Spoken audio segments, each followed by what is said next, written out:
the danger of the red zone, how Ohio State is reacting to Ray Rice, and a tackle at Ohio Stadium goes viral. That's all right here on your Buckeye TV News Scarlet Edition.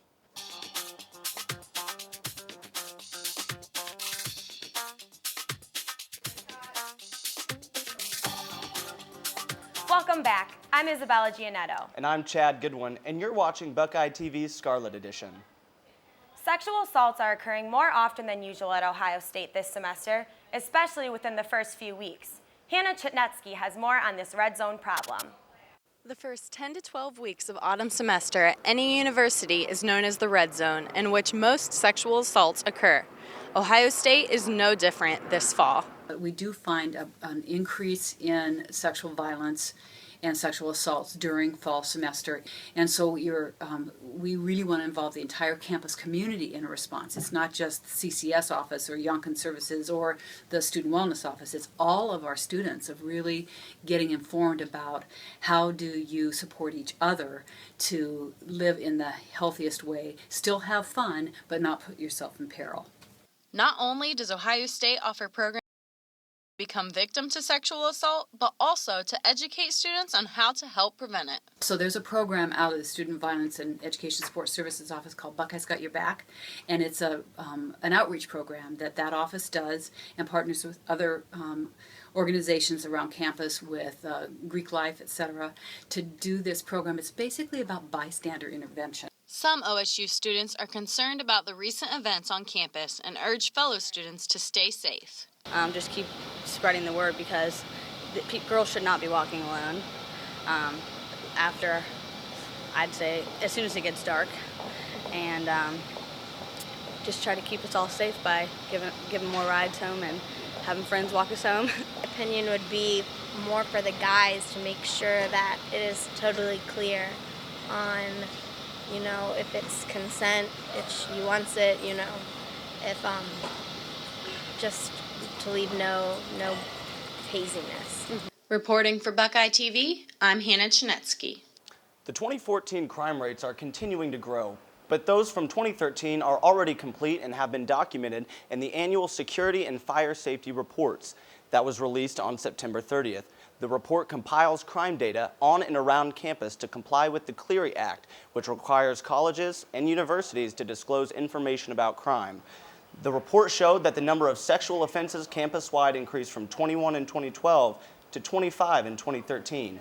Drug law violations decreased more than 2%, and burglaries also dropped from 22 reported in 2012 to the 9 reported in 2013.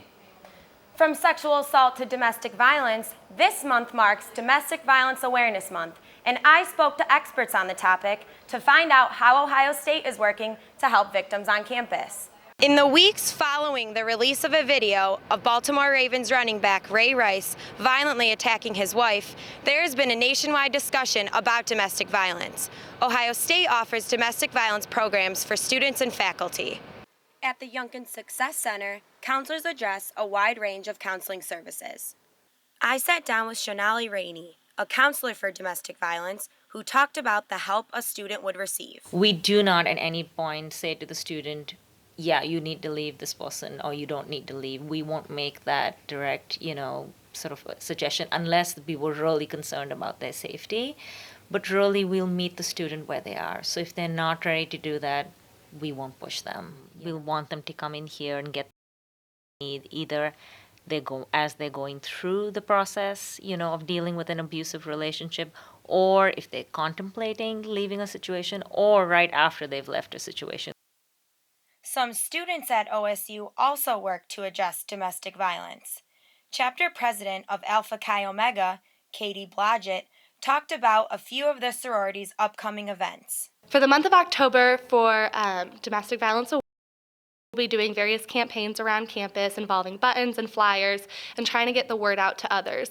This is really important to us because females between the age of 20 and 24 are the most affected in non-fatal, intimate domestic violence issues. For more information on how to spot, handle, or prevent domestic violence, you can visit osu.edu keyword domestic violence. Reporting for Buckeye TV, I'm Isabella Gianetto.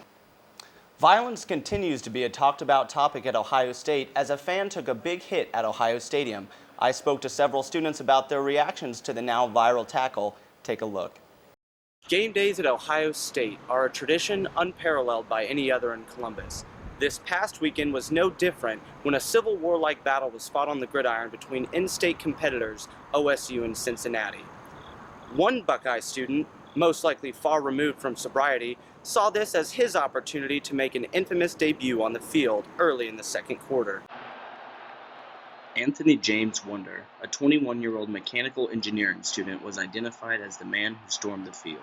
It did not take long for him to be brought down when OSU's assistant strength and conditioning coach Anthony Schlegel, a former linebacker for the Buckeyes and various NFL teams, caught up to him and promptly body slammed him to the ground before escorting him to the side. I thought it was hilarious. It was really funny and definitely made a lot of news, but that was kind of stupid. Wonder was taken into Franklin County Jail for a short time before posting bail and is in the process of being charged with criminal trespassing, although it is unclear how his peers feel about the punishment.